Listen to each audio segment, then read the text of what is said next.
Good morning, and we're off on another lower D adventure here. As usual, got my river buddy with me. Doing something a little different today. We're gonna head down lower access road down on the gravel section. I rarely go down there just because the road is typically so rough. It really beats the daylights out of whatever vehicle you're driving.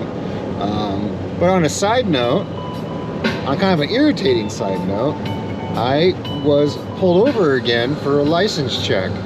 You know, I find it really funny how OSP, my suspicion is, I've fished this river for, I don't know, 10 years or so.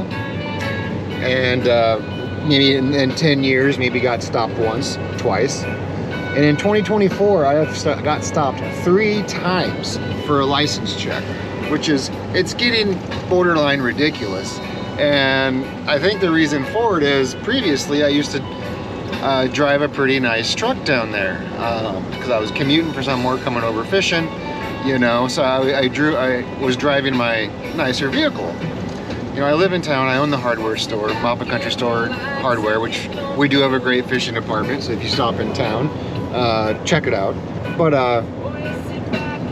I recently bought an old truck. I've done a video on it. It was my old high school truck, so it's a little beat up, and it's slowly becoming less beat up as I work on it.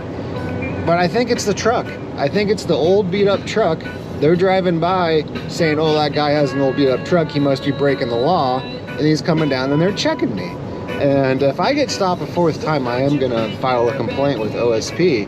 It's ridiculous, just because you can't afford a fancy truck, or you're intentionally driving a beat up truck down on the lower access road, that you're automatically breaking the law or doing something you shouldn't be. It's total BS, because some of the shadiest people I know are pretty wealthy and drive nice vehicles, so we're just going to skip them because they have a nice vehicle, and we're going to go harass the guy that has the old vehicle. I mean, come on, it's total BS if that is what is happening, which to me that's the only thing that really makes sense. 10 years previously, I was driving a nicer rig. Now that I live in town, I'm purposely driving an older rig on the road to not beat up my nicer rig. And now I'm constantly getting stopped. So we'll see if I get stopped a 4th time. You know, so far I'm once a month now. I've gotten stopped every month in 2024 so far. It's spring break weekend, so chances of OSP being out are good. So we'll see if I get stopped again. And then I will follow up with a complaint, because I don't feel that's right. Just because you drive an old vehicle, they're profiling you as being dishonest or doing something wrong. It's bullshit, man. And I hope that's not the case, and they're just out eager beaver this year, wanting to check licenses or whatever. When they need to be here is in the summer, when all the drunk rafters are here, not here in the winter, early spring, when there's very few people here, but now that's when they're patrolling, and then you never see them when all the drunks are here. Doesn't make a whole lot of sense to me. Anywho, enough of that tangent. I'm gonna stop at my favorite coffee shop, Honey Buns, get a coffee, and then head on down the road.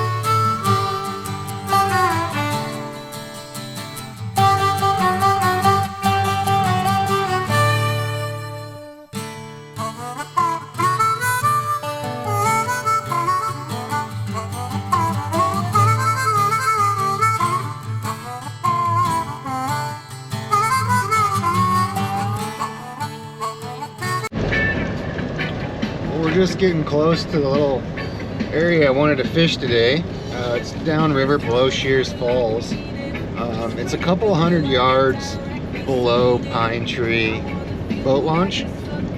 There's some islands down around in there, and I usually have pretty good luck going down there and fishing around those islands with my float rod.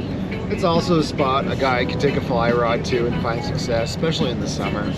I want to give it a shot this time of year just because the water's still a little high. and the water is a little bit calmer down around these islands.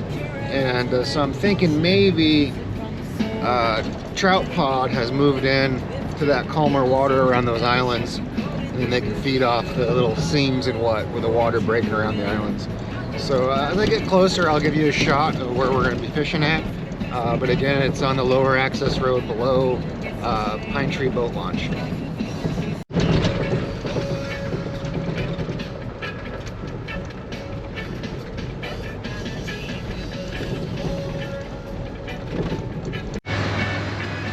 Well, there's a shot. You can kind of see the islands kind of down around there. I'm gonna get dressed right here and go down and kind of hit these little tails off those ripples down there, and then probably this bank is pretty good for traveling, and I'll probably travel on down to the islands by walking. So those of you familiar with the lower access road, it's still very rough. I don't think they've graded it yet for the spring. They usually grade it twice a year.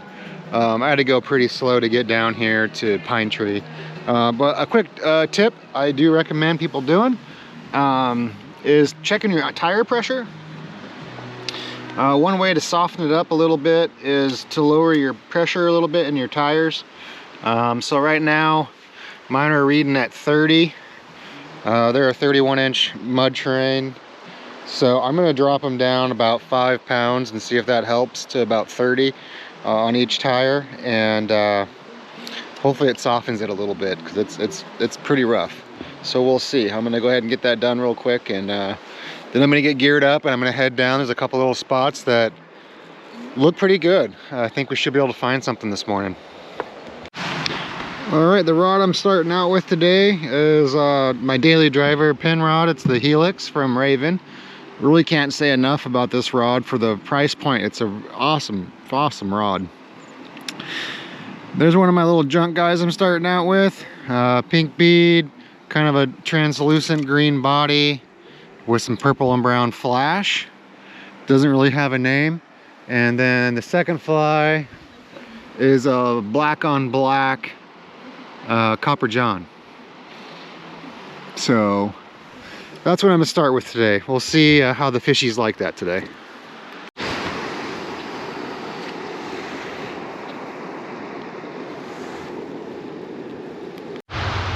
Well, so far the fishing's been a little slow this morning. I've been out here for, I don't know, 20-30 minutes and no action yet. But I did want to throw a note out.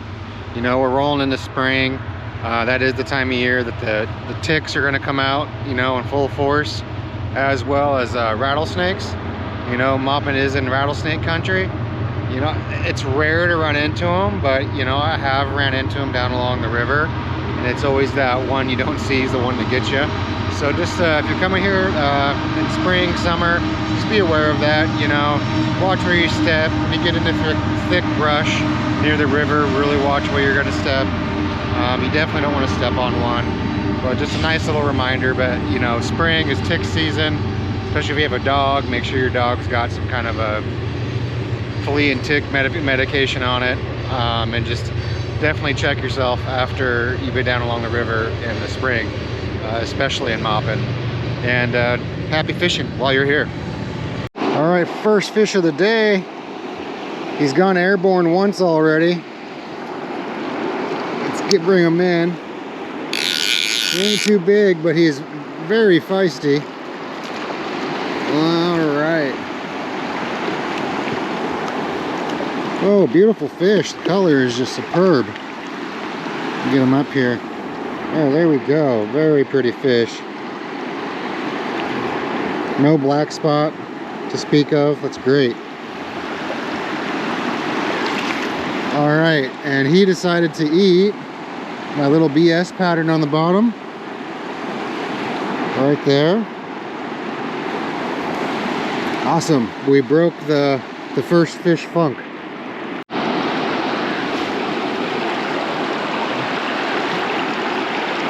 This one feels much bigger than the last one. Oh, it's a dandy. Oh man, this might be a little steelhead. He is fighting.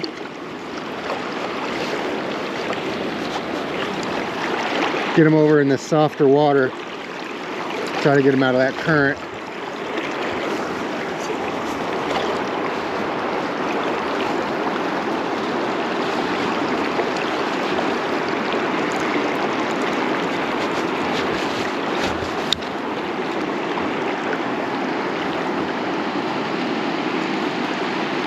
Oh, it's a beautiful flipping red band. Wow. Just a dandy. Wait till we get him on film. Holy cow.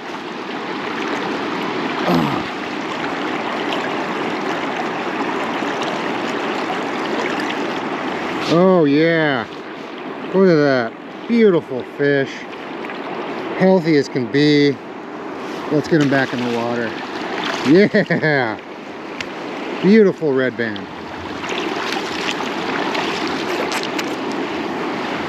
Shit, I can go home. I don't need to catch anymore. That fish was beautiful. And he decided to eat the same little BS pattern. That little guy. Fishing at about 4 foot in depth. He ate it right out. Kind of out where my rod tip is. I was working that little seam right there between the fast water and that slow little back current, and he took it in there. What a beautiful fish. Let's see what he is. It feels like it's got some good weight to him.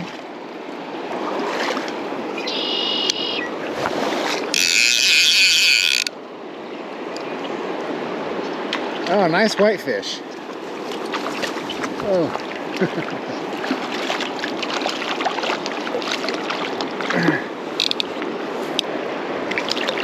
Oh yeah, buddy. Oh yeah, buddy. I know, I know. Oh, you twitchy little bastards. Nice sized whitefish. There you go.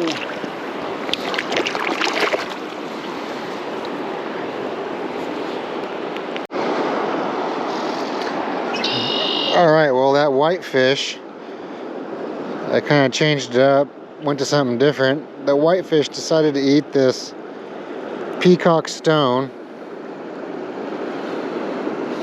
and he hit it pretty good. Alright, so let's get another drift through this hole here. Got a little fish on. Bring it in and see what it is.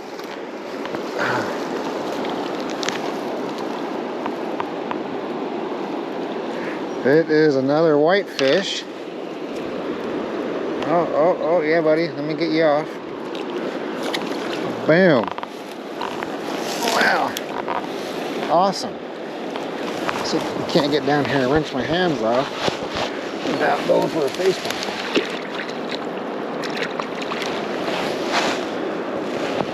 Well, I think that makes 4 for today. I don't know. I missed a couple here that I didn't get on film. But so far, pretty productive morning. From the reports I've been getting from people all week that the fishing hasn't been that great. But I'd say it's okay. It's not red hot, but it's still fun. So in today's video, we're going to do a quick fly recap and go over what flies worked today on the river and what flies didn't. I didn't have success with everything. I had pretty, I'd say mediocre success today. It wasn't an overly great fishing day, but it also wasn't a bad one. And the weather on the river was frippin' beautiful. So yeah, stay tuned. I'm going to get the flies out, and I'm going to show you guys exactly what I used and what worked and what didn't work. All right, first up, fly-wise, as to what I used today, I started out the day using one of these guys. It's a black on black Copper John. See if I can get it in there close enough for you guys to see it. I did not have much success with this fly. For whatever reason, I was running it as my upper fly. They did not seem to be too interested in it. So the next fly up here is a peacock stone. There we go. Rotate it around a little bit. Had success with this. The whitefish were very much keen on this peacock stone. None of the trout I caught today were hitting this stone. But we're not too far out from the stonefly hatch, so I figured I'd give it a shot because those bugs should be in the water to start making the transition up to make the hatch. So they should definitely be in there in numbers, getting here pretty close. The next one, it's kind of one of my own BS patterns.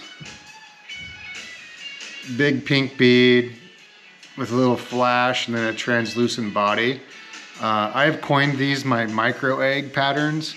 They're on a size 16 hook.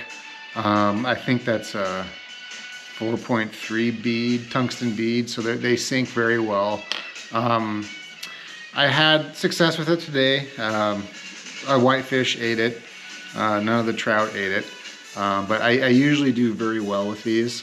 They're a very streamlined egg pattern versus like your traditional egg pattern that has all the fuzzy on it, like this. I like the streamline, and they fish well, they sink great. Can't say enough about them. They're a pretty simple fly to tie, and they fish great. So, and the last fly is another one of my BS patterns that I have come up with. It's a pink bead, size 16, with a little bit of a brown body with a little bit of this purple brown flash on it. All the trout today ate this fly.